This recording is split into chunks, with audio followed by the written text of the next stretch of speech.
What's good, Illa? Welcome to the podcast. How you doing, bro? Can't complain. How you doing, Adam?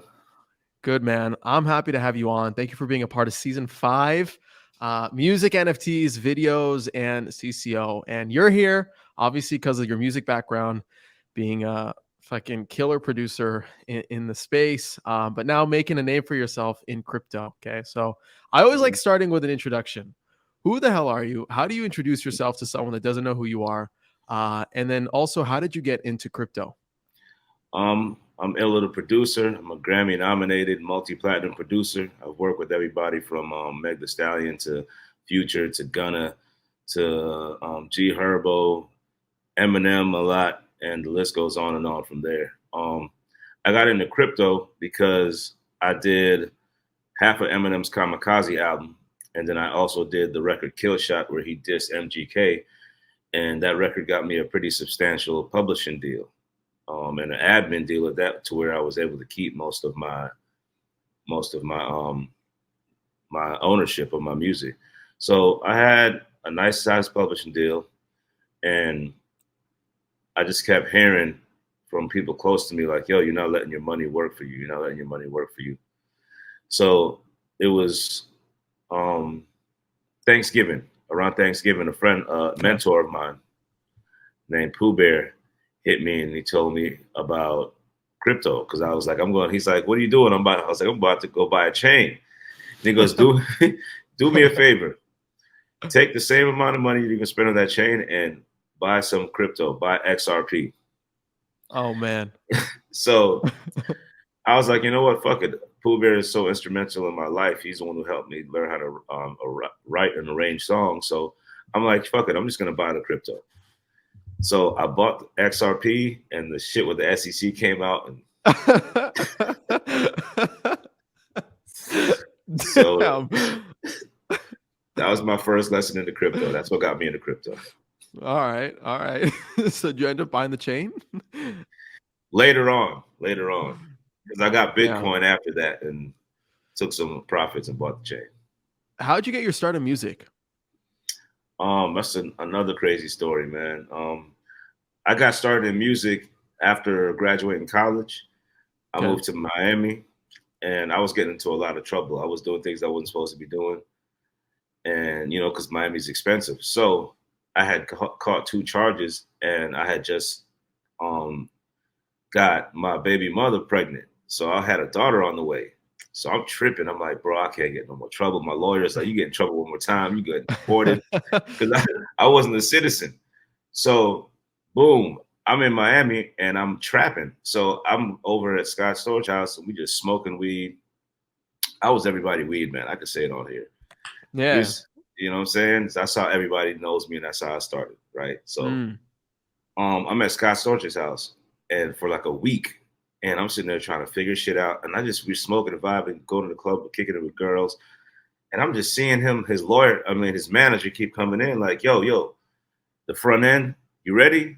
And Scott's like, is the front end here? He'd be like, manager be like, oh, like a half hour. He's like, well, I ain't starting until it comes.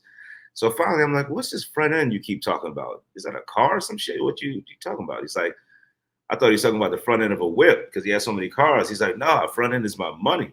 You know what I'm saying? I don't touch these keys until I get the front end of my money. I'm like, how much you charge for a beat? He's like 200,000. I'm like, so every time your manager comes in, he talk Damn. about a front end of 100 grand. He's like, yeah. Damn. So I seen him make $1 million in a week selling beats, and I'm like, and I was already doing beats a little bit, and I'm like, fuck that. This is what I'm doing. This is what I'm doing. Wait a minute. But were you already doing music around that time, or that sparked the initial that sparked the initial like fuse to go towards it? No, I was already doing it. I was already trapping and taking my money Okay. to go and book studio But it time. wasn't full time. Nah, Okay. All I right. wasn't. It was like I was making so much money doing other things that I was like, okay, the music obviously that ain't for me. So let me just, you know what I'm saying? And then I was Yeah. using the studio as a way to meet artists to trap. You know what I'm saying? So that's how I met Got it. everybody, including Scott. So where does Eminem come in? And I'm kind of fangirling because Eminem, I grew up like a lot of us listening to Eminem. Eminem is like the number one, like Mm-hmm. number one. And I can't even imagine being in the same room as him. It's a goal of mine to have him on the podcast one day. So we'll see if that happens. But You gotta break. You Use the gotta break secret. it. I gotta trap it. I gotta be in the rooms that you've been in. But what's it like working with him? Incredible, man. And how I met him is another crazy story. Like, that's why I always just stay humble and just wait for my time, because the story along the way is always incredible. You know what I'm saying? When you try to try to skip ahead, or take shortcuts, you to do that, you probably got to burn somebody or do something janky that you shouldn't be doing. So just play your position. So with the Eminem situation, I had first got signed to Fat Joe in 2012.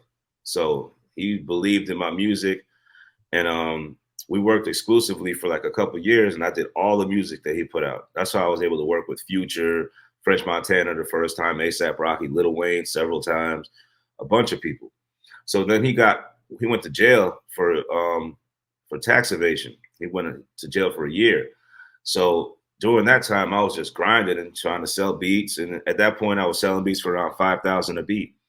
I met a friend of mine, Jay Andino, who used to do radio for Interscope, and he had an artist from New York. So, like I said, I'm not American. I came from Guyana, South America. So when I first came to America, I moved to Brooklyn. So anyone that's from Brooklyn that's trapping or is a street guy and he wants to get out and he's trying to do music, I always try to, lend a helping hand. I've always been like that. So he had an artist named Fresher from Brooklyn. So boom, all right, I'll work with you. I'm getting $5,000 a beat right now though. So he's like, man, I got $500 a beat, but I bought 4 of them. I'm like, all right, cool. That's $2,000. That's, it's something for my time at least. And it's helping me. It's going to be able to, it's enabling me to help somebody from Brooklyn. Right. So I do the 4 songs. One of them takes off. It's called Wait a Minute. The hook went, wait a minute, wait a minute, wait a minute. And the thing blew up in the tri-state area. So he was touring the tri-state. Then every radio personality picked up the song because it was a great club record. And every rapper in New York started remixing it, from French to Remy Ma, 50 Cent. So 50 Cent remixed it, and Royce da 5'9" heard that, and Royce da 5'9" loved it and remixed it. And then Eminem heard that and was like, yo, what the fuck is that? Like, that shit is hard. What's that? And he goes, oh, this song, Wait a Minute, from this artist Fresher from Brooklyn. Eminem's like, yo, I need to get with Fresher because I need his voice. He sounded like a Busta Rhymes, a young Busta. He's like, I need this voice and this energy. I got to work with him. M loves people with certain tones and deliveries. He's really like a hip hop historian. So boom, he meets Fresher. Fresher is Eminem is Fresher's favorite artist in the world. So Fresher goes to the studio, yo, M, damn, man, yo, you're my favorite rapper, spitting his bars, telling him his favorite songs. M's like, yeah, dope. Who made the beat? Who made the beat? Fresher's like, oh, that's my man, Illa. Like, he's like, all right, cool. I need Illa. So a $500 beat got me to Eminem. Wow. Yeah. So he called you? Where were you when you heard that? Like, what was that like? I was in Florida at my mama crib. And I remember I was there visiting, and I'm making beats. And Jay Andino, my friend who I met, who was Fresher's manager, he hit me like, yo, where you at? I'm like, I'm at the crib. He's like, bro, pick up the phone right now. I'm like, picked it up. I'm like, what's up? He's like, bro, you would not believe what I'm about to tell you. You sit down. I'm like, nigga, what's going on? Like, of course I'm sitting down. I'm making beats. What's up? Eminem wants some beats from you, homie. I'm like, Eminem, what you talking about, bro? He's like, yo, like, he fucking loves the Wait a Minute song and yada, yada, yada. He was in the studio with Fresh, and Fresh going off about how much he loved him. And all he wanted to talk about was the beat. So he had me reach out. He's like, get to Illa, so I'm letting you know. Send me some beats for Eminem. And he's like, I gave Paul Rosenberg, Eminem's manager, your contact. So I look at my email. Sure enough, Paul hit me. I'm like, oh shit, this is real. This is real. Jeez. So what was the first? What'd you send him? Like, how'd you know what to send first? Bruh, I just went through all my beats from that year and just was tailor picking, because I'm a real producer. Another shout out to Pooh Bear, man, because there's beat makers, and a producer is somebody who can make a beat. He can also write the song. You know what I'm saying? A producer takes a song from A to Z, and he can mix it and master it at sometimes. So, when I'm going through the beats, I'm just picturing him spitting certain pockets. You know what I'm saying? What would Eminem sound like right now? No, not what he sounded like back then, but what he sound like right now. So I just picked like 30 beats, and he had picked like 6 of them, but one of them made the album. And it was crazy because that album was Revival, right? And it wasn't really well received. It was probably his lowest rated album, right? So, and it just at that time was the first time he picked up social media. So he never was watching social media, reading social media on Twitter, YouTube, nothing. He picks it up and everyone's like, Eminem's whack. Yo, this Eminem's album's trash. I'm like, God, dog, why I gotta be on the one album these niggas is saying it's trash? Like, but by the grace of God,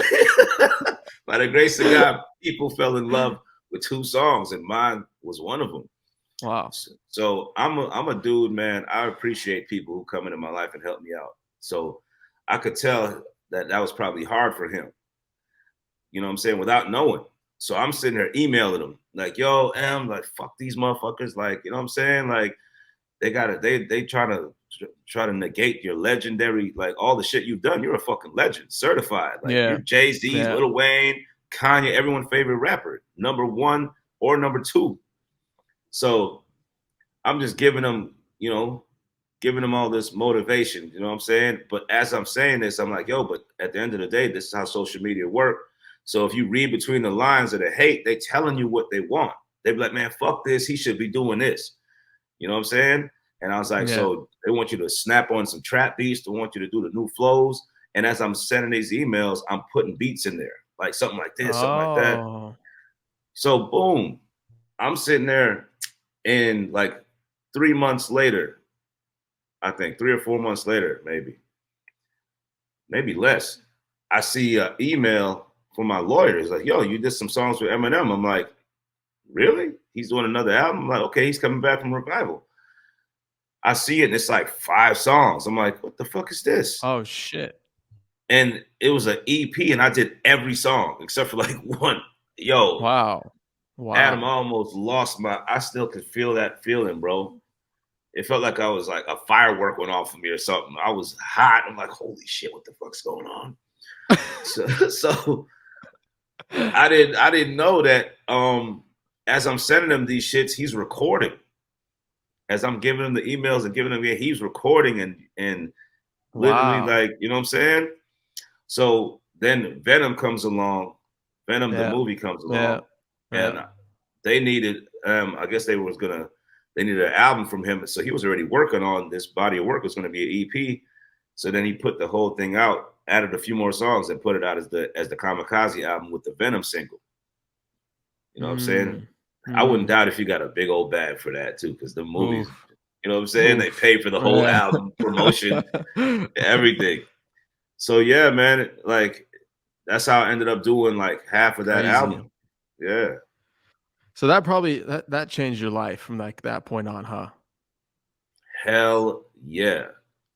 Then the Kill Shot story, bro. A week after the album, or 2 weeks after the album, or the day after the album, MGK dropped the diss record.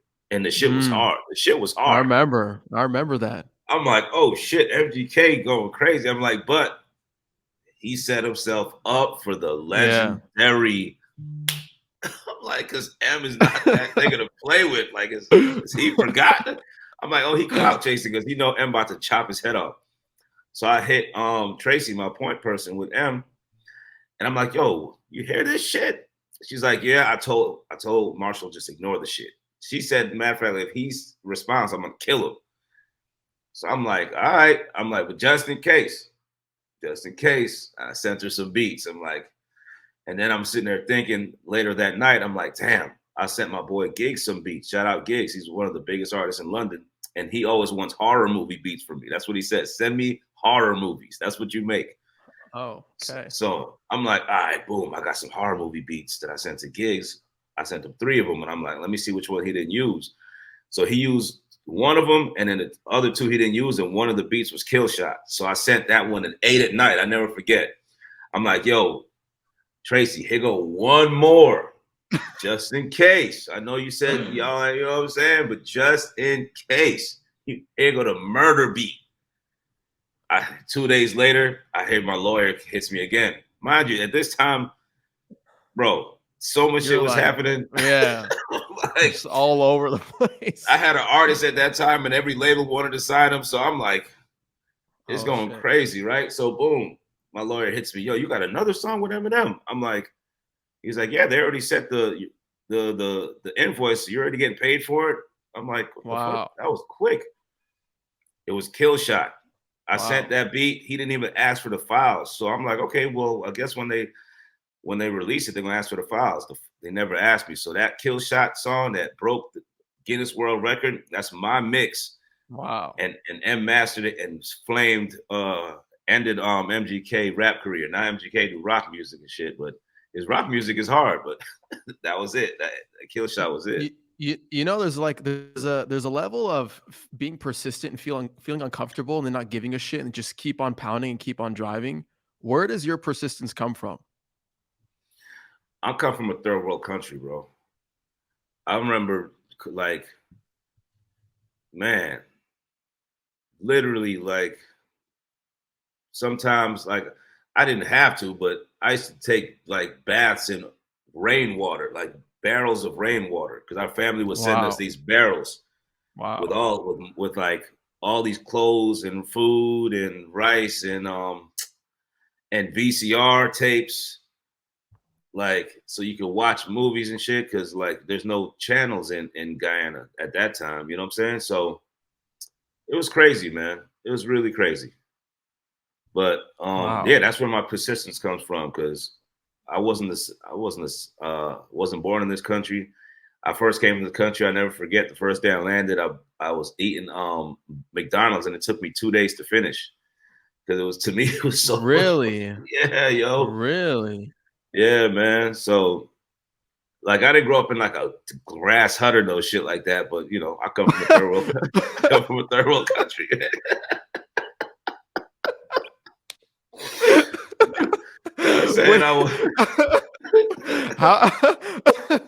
How old were you when you landed here? 8 years old. 8 years old. Yeah, 8 wow. years old, and you came with your whole family? No, just me and my sister. Just you and your sister? Yeah, we went to my grandma's in Brooklyn, man. Oh yeah. Wow. Yeah, bro. Crazy.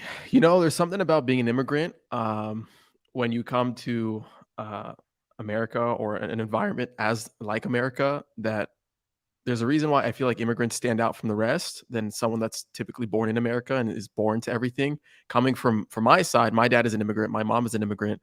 They migrated from the Middle East. My dad came here after the army, maybe had a few $1,000s in his pocket with the vision of the American dream, didn't know the language, took English classes at night, working multiple jobs during the day, and just trying to build a path for himself. My mom, eagerness and drive to come over here, gets migrated through Mexico, right? They meet in LA, have my brother and I.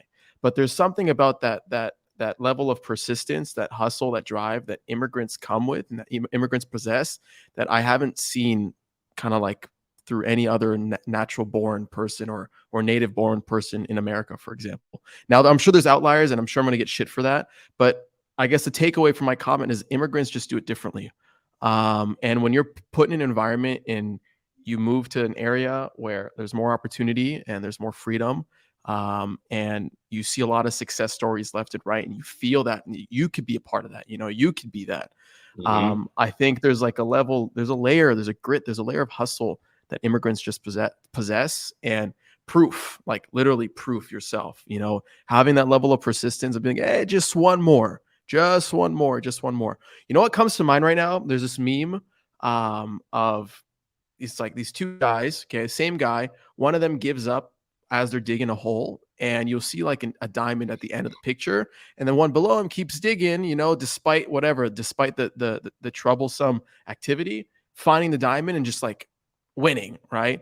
Yeah. And I don't know, I imagine that as you're kind of like you're telling me the story, because being a producer, and you tell me, I'm sure you got people hitting you up all the time. Yo, check my beats. Yo, can you pass this along? Yo, can you do this? Can you do that? And Like what determines whether or not you would help someone? Like what do you look for in producers that you take under your wing or artists that you take under your wing? Are there characteristics that you look for? Are there things that you look for in their upbringing? Like what is your mental model around that? With artists and producers, I look for people who have the new sound. Somebody that's like completely left of center. You know what I'm saying? But can bring it back to center in their own way. You know what I'm saying? But somebody that's not copying exactly what's winning right now. You know, there's an artist Yeah. named Jaleel right now. And I'm so pumped to work with this dude. I said I don't be reaching out to people. I reached out to somehow I was talking about him in a space with on Twitter Spaces in a Dented Fields room, and they had one of the A&Rs from Atlantic is fucks with Dented Fields. I think he's a member of Dented Fields or a holder. So we talking. He's like, "Yo, who's hot right now?" And I say Jaleel, and then somebody else in the crowd in the room's like, "Yo, you know about Jaleel? That's crazy. His manager's my people." So 2 minutes later, the manager's in the room, and I'm like, "Yo, like I fuck with Jaleel. He's this dude who sounds like a punk rock singer for real, but he's like a 6'2" black kid, like swole as hell, like looks like a damn heavyweight champion, but his voice is way up here." And he'd be like, Jaleel, and doing backflips. Like, yo, Adam, check this kid out. Like, he starts all his songs like that. And all his song is like punk rock trap shit. And I'm like, yo, I fucking love this shit. Like, when I get that feeling and it's like, I could feel I'm like almost water in my eyes welling up and I start doing this, Yeah. that's like the goosebumps.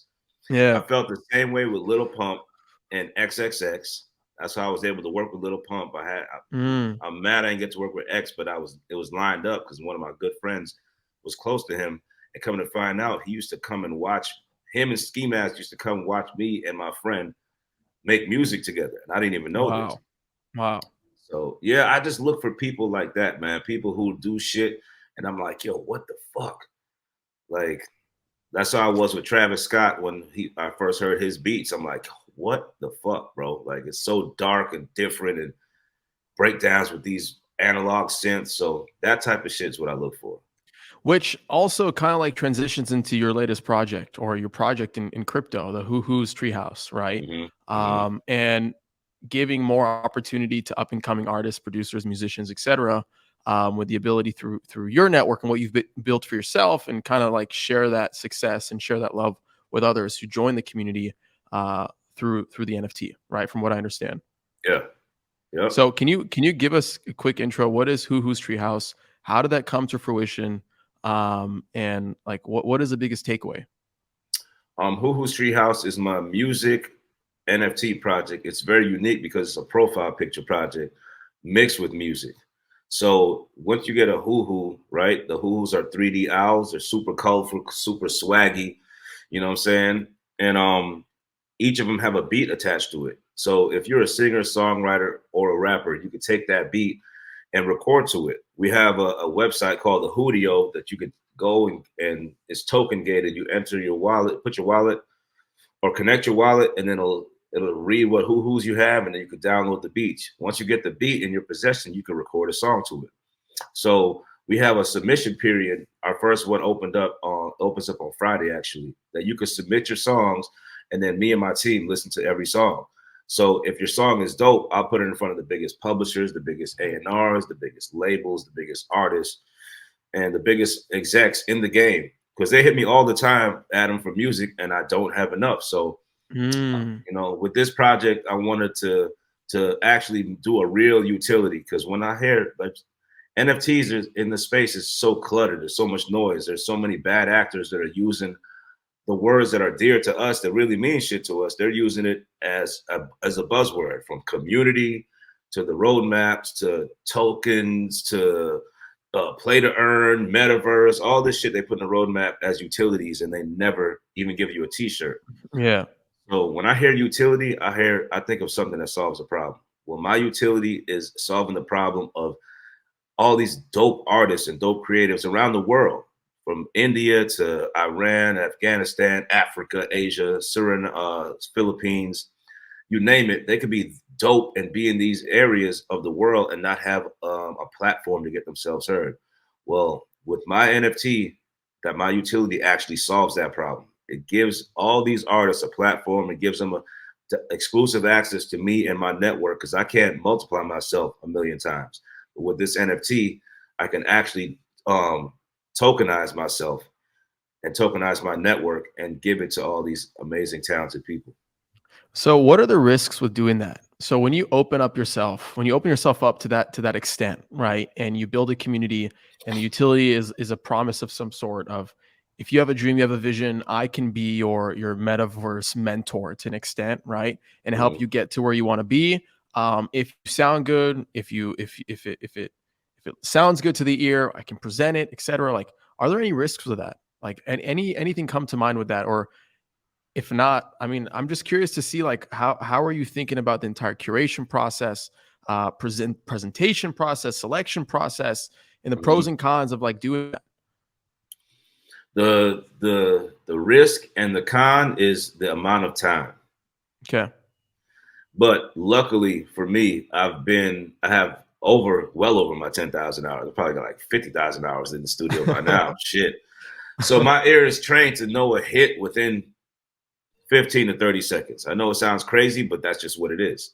You know what I'm saying? I can know when something's a hit because it's a feeling. And every time I've got that feeling, I haven't been wrong. You know what I'm saying? Knock on wood. Like, Yeah. I haven't been wrong. And, you know, that lets me know that I have an ear for curation. That's how, you know, my beats, when I give my beats to certain artists, they're like, damn, this shit sound like me. And it's because when I did the beat, I was writing as you. I know your flows. I'm watching your Instagram. I see what songs you're posting on your Instagram. That means that's the shit you're rocking with. That means that you're going to adapt that shit on your next music. You know what I'm saying? That's how I was able to become successful in NFTs and crypto, because I read market sentiment.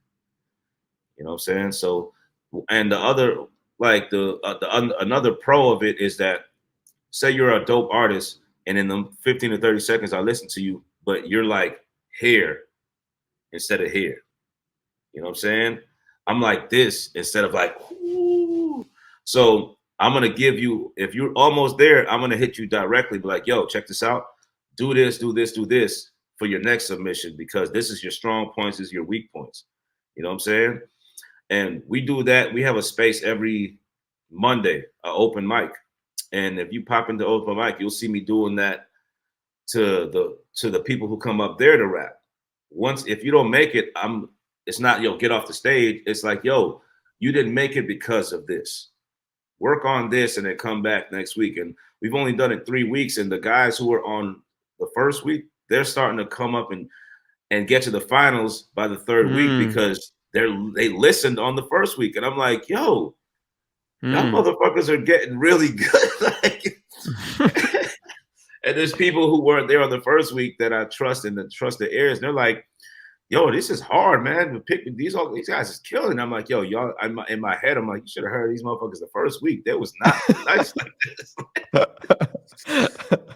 Damn. So it seems like a training camp, like a boot camp to an extent, with mentorship attached to it, with your network and your power and your expertise attached to it. And I feel like it's like the golden opportunity for any hungry producer, any hungry artist. And I'm thinking to myself, everybody should be jumping on this, right? So but you tweeted something which was super interesting, and I really appreciated about your take and how you think about the space. Is you're not too worried about a crazy like 2-second sellout. Like, that's not where your head's at. Your head is more at organic growth. So can you talk more about that? Because that tweet really stood out to me. Yeah, I really feel like that, man, because, you know, I jumped in the space last August with Bored Apes, and I was really blessed to jump in that community, you know, and I learned a lot, and I'm still learning every single day.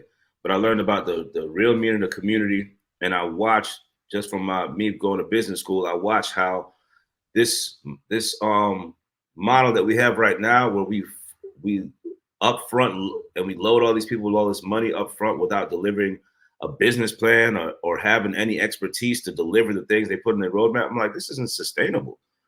I'm like, everyone is in here like just gambling at this point. You know what I'm saying? So when all these bad actors started rug pulling, and the Pixelmons and the Squiggles and all these, and the Mechaverse and all these projects that had all this hype started, you know, rug pulling or slow rugging and just not delivering on anything, it was obvious to me. But you know, me having the capital that I do and me releasing a project, I had the meetings with the marketing guys that guarantee to sell out 50 to 100 grand. There's a price on it, just like anything else. Once you put a price on success, then bad actors, they're going to take the shortcut.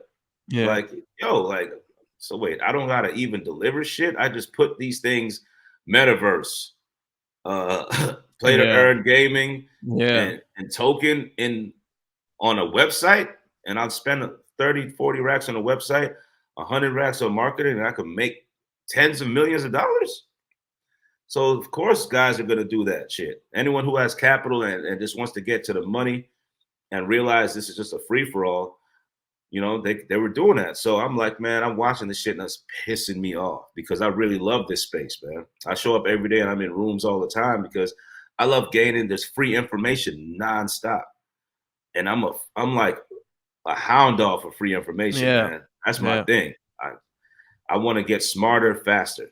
So I'm sitting there and I'm like, all right, I'm launching this project. I had the meetings with all these people. I'm like, you know what, man, fuck all that. Like, I don't want to be doing the same shit that I'm pissed off about. And it just felt to me like no hate against flippers, because flippers bring a lot of liquidity in the market. And I flip sometimes. So a lot of times. So I'm like, no hating on them, but they're not going to understand what this is. You know what I'm saying? The art is amazing. The beats are dope, but I want this to get in the hands of as many creatives as possible. That was my mission. So I was like, the way to do that is by just doing it organically. I was like, just like you were saying, Adam, what's the pros and cons? I'm like, bro, I'm going to have to work my ass off doing it person by person, like I'm starting a t-shirt business. I'm going to have to do it person by person, word of mouth, the real grassroots marketing way. Because I went to a great business school, so I understand the different types of marketing. And this is the hardest one. But this is the one that gets you the most concrete holders. You know what I'm saying? A real community, people who came in from word of mouth, people who heard it or heard me speak and hear my vision and believe in what I'm trying to build. So I'd rather that any day, bro. I'd rather that any day. Why do you align so much with like crypto values and Web3 values? Like what is it about the space that you love so much that maybe pertains to your upbringing, you learning stuff like how come? Because I'm listening to you speak about this and you're echoing a lot of things that actually a lot of people, I guess, who transition from one industry to another versus are born through it. Like I came out of college, and in college I was already doing crypto stuff, and that was my first gig. Like I didn't go into like Web2 tech. You have a really unique situation where you've already done really well in like the traditional music scene, and now you're trying to build your passion, your interest, and mix it with your love for technology. And I'm listening to you say these things, right? Like the problem that it solves through your utility, building a community, doing the hard work, building a t-shirt business. Like you clearly get it. Like you clearly get that there are no shortcuts to this stuff, and to build something quality, you really need to put the sweat equity into it. I'm curious, like, what is it about the values in crypto? What is it about the ethos of Web3 that you've like so aligned with, that you've like completely attached to? It's, man, I got battle scars, man, from the music industry. You know what I'm Yeah, talk saying? about that for a minute, because I that's what I was like hinting at for a minute, right? Because I feel like you know the music industry so well, and I guess maybe seeing the opportunities in Web3 and the problems that it solves. I mean, I don't want to put words in your mouth. What do you think? Yeah, you nailed it though. I came in here. I'm a fan of the blockchain because of the transparency, right? And I got into crypto because I saw, okay, this is something that I understand. This is tech, this is finance, and this is like a counterculture. These guys are on the fringe of of what's considered normal, but they're also very tech savvy, very brilliant, and I was like, okay, I fuck with this. I align with these people. You know what I'm saying? I want to learn a lot more about it. So then NFTs came, and it was like, okay, it's the blockchain, but it applies, the transparency applies to art. And the artists and the creatives are going to get paid fairly. And they're going to actually get royalties perpetually for the rest of their lives. So right, all those values right there struck home run, was a home run for me. I'm like, holy shit. Like, mind you, like I said, I signed a great publishing deal. I own most of my shit. I'm 85% owner, and my publisher is 15% just to collect my money. Mm. So I just saw like an opportunity over here just to be able to create freely. And then it was the getting into Bored Apes and them giving me the IP. So I'm like, I have an IP of this ape. I could do whatever I want with it. They're like, yeah. I'm like, so I could sign this ape as me as a producer, sign this ape as my artist, and have somebody huge voice this ape, and nobody would know. And then I'm the new Gorillas. That's what I'm thinking. I'm not saying it out loud. I'm like, holy shit, I'm finna do that. Mm. You know what Mm-hmm. I'm saying? So I signed my ape, and my ape is voiced by an 11 times platinum Billboard top 5 artist, and he Mm. has music coming out. So it's just those things, and I'm like, okay, like this is also another option that I could tell every up and coming producer who gets jerked, every up and coming artist gets jerked, or the producers who got out of their deal and own all their rights now, or the artists with catalog that have their rights now that just got out of their deal. This is like the promised land for all those people. So the people who are starting and the legends who have their rights, because the people in the middle, if you're signed, you know what I'm saying, until you get your freedom and you get your rights back, this may not be, as beneficial for you as everyone else. Yeah. So Yeah. How do you think about the entire like hype and excitement around collecting music right now? And buying either editions or one of ones, and either collecting a song for the sake of collecting, or collecting a song for like owning when there's like royalties or IP attached to it. Like what are your thoughts about that? How do you make sense of what's happening right now? I think it's fascinating. I think that I'm envious of the photography NFTs and of the Mm. digital art NFTs, because they were able to come into the space, and the price of their art has always been subjective. It's whatever the person wants to buy it or pay for it. With us, we have these behemoth record labels and streaming services that have priced our music at 99 cents or $9 for unlimited music. So they took the value away from music because they have all of it and put it at $9 for unlimited, which as for us is, and then pay the creatives pennies. So people get to enjoy this music, but the artists behind it, the creatives behind it, whose art you're enjoying, don't get paid. So that's not right. You know what I'm saying? And in this space, the beauty of it is, we saw people. I used to see people on Instagram, and I'd be like, "Yo, I can't. This people is crazy. Like some of this shit is just too much." You know what I'm saying? Like the baby with the Donald Trump and sucking the butt. All right. He came over NFTs. I seen people 69 million. I'm like, holy shit! Like what the fuck? Then I Yeah. seen Bilal do what he's doing. I'm like, yo, this is dope. So I understood right away. Since we have a unique obstacle as music, as Web3 musicians, to actually reprice music, to make sure that people understand music is an art form. It's one of the God art forms. Mm. Like, because we're all frequency. This whole everything, the universe and everything is frequency. It's created from frequency. That's why your heartbeat is the same as like, I think it's 120 BPMs. That's why most beats, all production DAWs, the standard start setting is 120 BPM. Like there's something about when you start dancing, that's where like your heartbeat goes to. Yeah. So like music is the thread of everything. You know what I'm saying? It also is the art form that invokes nostalgia. You don't look at a picture and be like, oh yeah, like, you know what I'm saying, or Right. paint, Right. but a Yeah. song. takes you back. And every big moment in your life, Adam, is time-stamped by a song without you knowing it. And you'll hear Facts. that song and be like, damn, I remember my first kiss. Oh, that was over here. Yo, that Yeah. was the first football game we won. So we have a unique situation here. So I love what everyone's doing with giving people royalties. And, you know, that's what we're doing with our project is, okay, it's a profile picture project, it's a music project. What if you don't do music? All right, well, as a holder, you get the benefit of getting in and being part of a story that matters, being part of a story that people care about. You get to see the creation of a superstar from their first beat, from the first song they wrote. That's a unique situation for a holder of a piece of art because your art gets to grow and you get to see that art turn into something and you backed it. You were one of the first believers in it, Yeah. and you get paid dividends for believing in it, for being a holder. So it's a unique, very unique situation. It's almost as if you're building like an excuse me, an incubator slash accelerator, Hmm. but for music and for producers.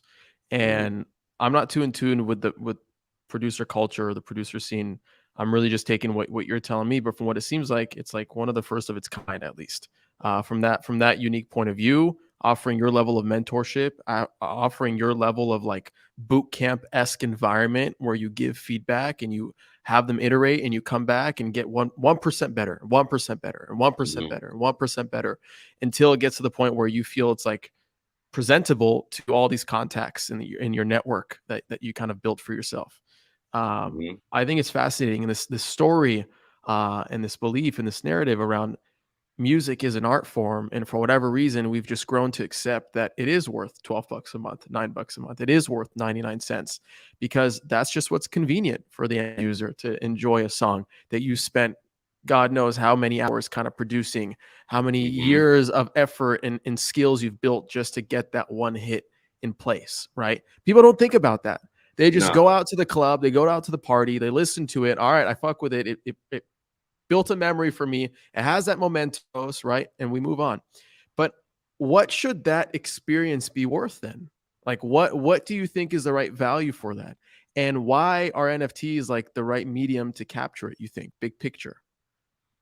Um, I think NFTs are the medium to capture this is because it's like I was saying, it's so unique to be able to grow with the artist from their inception, right? Mm.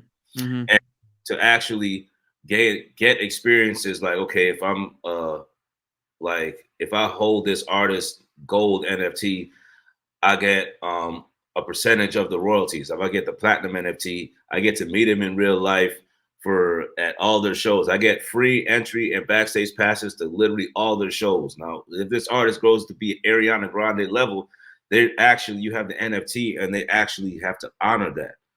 You know what I'm saying? And the thing I think really I have faith in the artists that come out of Web3 is because all these artists couldn't make it in the traditional world, or if they could, it's going to take a long time because there's only so much room. So it's just so unique for this space to capture the next Drake, because if he comes through this space, then that gives every artist after that the option, you know, another option. Okay, I could be dope and signed to a label, and they could put me on Jimmy Fallon, or I could do this like the new Web3 superstar just did that I keep seeing everywhere, and he owns all his shit. And I could take it to go that route because that is another route for me to reach superstardom. And as a holder of these NFTs, you really get that experience. Just like if you're holding a dope piece of art, but people you have to show it to them on your wallet, or you have to, if in real life they have to come to your house to see it. And if you're a holder of and a collector of a Web3 musician and their NFT and they blow up, it's like this is the easiest explanation ever. Like, so what's this NFT? Oh, you know, such and such. Say his name Yeah. is Jaden. You see, you know, Jaden, like this is his NFT, and I was with Jaden when he first got his first beat from Yeah. illaDaProducer. Yeah. You know what I'm saying? That's like Yeah. holy shit, like. And this thing is now worth 100 ETH because Jaden is blowing up to be the biggest star in the world, and I have access to Jaden, and everyone wants it. You know what I'm saying? Yeah. It's like a lot of what I talk about, at least in season one. We're already in season 5. So almost a year ago is being able to prove you were a supporter of someone and their art and their craft prior to them kind of reaching that level of fame and success that everybody now knows and loves them for. And when people ask me like, okay, why do you need to hold this thing? Why do you need to have an NFT? Why can't I just like say I was there? You know, it's like going to a concert, you know, and buying merch and going to support that artist by wearing the merch and having the merch, and then 2 years later, when they're huge, or if they get huge, having that piece of merch to basically prove that you were there, you collected it, because that merch is now extinct. It's no longer available. Yeah. And basically collecting one of the WhoWho's NFTs kind of like symbolizes that experience from what I'm understanding, at least. Oh yeah, man. The Yeah. WhoWho's Yeah. NFT, like Yeah. that's just like I said, that's my favorite utility. But I have a meeting tomorrow with this huge, like high-end fashion brand that wants to give me their manufacturer to help me do my merch because they heard me in spaces. They fuck with me. They're Mm. from the music industry. Mm-hmm. And they're like, yo, I want you to have some of the dope merch. You know, I want to extend my network to you. Like you're helping all these people from around the world. And then I have my partner Dre, who's my community manager. We're having our first WhoWho Thursdays at this club in LA because his mom owns the club. Oh, So sick. one of the things that I want to also push with WhoWho's is, you know, I'm from the music industry, but I'm also like heavy in the nightlife in Miami. Mm-hmm. So I understand lifestyle and I understand how much fun that could be. So as a WhoWho holder, I want to be a lifestyle brand as well as have this incubator.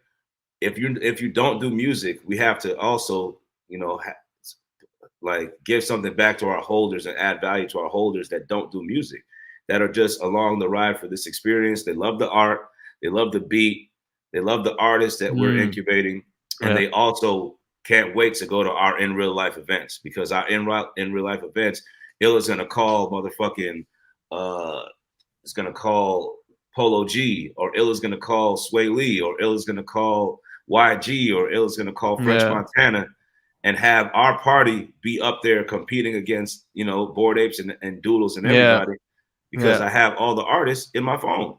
Yeah. You know what I'm saying? And Yeah. I understand the value of in real life. Like a lot of people put that on their roadmap, Adam, but they don't do that shit. They don't Yeah. understand. That's another easy way to onboard people. If you bring normies, it's no derogatory. I don't want to say nothing negative against Nah, normies. I mean, normies are normies. You know, there's nothing negative about it. It's a level of experience. If you bring normies to an NFT party and the shit is lit, you onboard them. Yeah. That easy. People are like, Yeah. how you onboard people? Bring them to a dope NFT party. And they'll be Mm. like, oh shit, this is what NFTs are. Like, all these Mm. people is mad cool. Mm-hmm. Like, yeah, it's not what you thought it was. It's not a bunch of Mm-hmm. like Weirdos, fucking weirdos and shit. nerds, Like, shit. Like, nah, it's culture. It's it's shifted. culture. Yeah. Yeah. Thank you. I Yeah. went to the Warp Sound party on Melrose. Oh no, it was on Fairfax, and they had the RSVP, the list, the security guard, food truck, mad people inside. We smoking, vibing, drinking, open bar, and I'm out front changing my flight to Miami, and I'm hearing groups of people walk by like, "Yo, what influencer party is this? How are we not on the list?" Like somebody is shooting TikTok with like 5 people, and they stop like, Yeah. what fucking Yeah. party is this? Like, Yeah. and they seeing a couple people try to get in. They're like, no, you're not on the list. They're like, why aren't we on this list? Like, so I'm showing my girl, like, yo, you see this? This is it. It's the future. Now this shit is cool. Like, that's what it There's a takes. difference level of cult. There's like a difference in culture, or digital culture, whatever culture you want to call it, when incentives are aligned, when financial incentives are aligned, and you're in it to win it, and you're in it for the ride, and you're in it for a good time. Mhm. Things kind of like begin to outpace themselves. Experiences start to kind of form and manifest differently because everybody has skin in the game. Like everybody is a part of the process, and it's different than just going to another party. Like when I went to, I'm trying to think what party it was. I think it was the Hearts party. I'm Mhm. like butchering the name, but it's this lifestyle brand, like similar to your vision, but for a different audience and different culture. Mhm. But they literally had a party for all their holders. I think Sway Lee performed. They rented out this LA nightclub, and it was popping. Like it was packed. And you see all sorts of people from different walks of life. and you kind of get to see like who's behind the PFP, right? And you get to see who are the people behind the NFT and what culture and what environment, and what vibe, and what class of people start kind of forming from online to offline kind of thing. Yeah. And I haven't seen anything like that before. I'm really stoked for your journey and how this project kind of unfolds. I'm really curious to see what this accelerator model kind of like looks like in the future and its success, and what sort of like artists and producers will kind of come out of it. So we'll have to do this again, I guess, like in a few months from now. When is the Yeah. cohort kind of over? What does that look like? Like Or does the that, yeah, is that even a thing? Because it sounds as if you're doing these boot camps, right? And every single week you have more of these sessions, and Mhm. at some point you start presenting this music to your network and to your people in an Yeah. effort to kind of put someone on the map. And is there like a time frame where from the initial feedback loop to the presentation, like what does that look like? So after the submission period closes, then Right. I go through the songs, Right. right? And then from there, I just tailor pick, I curate and see who's really dope. And then I work with them to finish the song. You know what I'm Got saying? it. I'll give them Got the it. pointers, finish the song. So I know, because I already know what it takes for when I submit something for it to go. You know what I'm saying? Because the people I'm submitting it to, they hear thousands of songs. So I can't call in these favors unless I'm coming with that heat. So yeah, this is something that I don't even see ending anytime soon. It's just something like I'm building something that's an incubator that's going to continue to just spread out and grow and grow and grow like a brand and a company would for the next 2, 5, 10 years. You know what I'm saying? Like this is a long-term vision and a long-term plan and a business that just started, but could scale as we scale, because we all know that music NFTs are going to be huge. Like every influencer has been tweeting it and it goes viral because everyone understands like, okay, this is the next art form to take off. What does that look like? You know what I'm Yeah. saying? Yeah. So Yeah. I'm stoked for you, bro. I'm really excited to see what happens. Before I let you go, where can we find who's Treehouse? Where can we find you? Learn more about what you're up to. Shill it away. it's at, you can find WhoWho's is still minting at WHOWHOS.io. That's Let's go. WhoWho's.io. It's still minting, and we're also on OpenSea. And we have WhoWho Treehouse. That's our Twitter.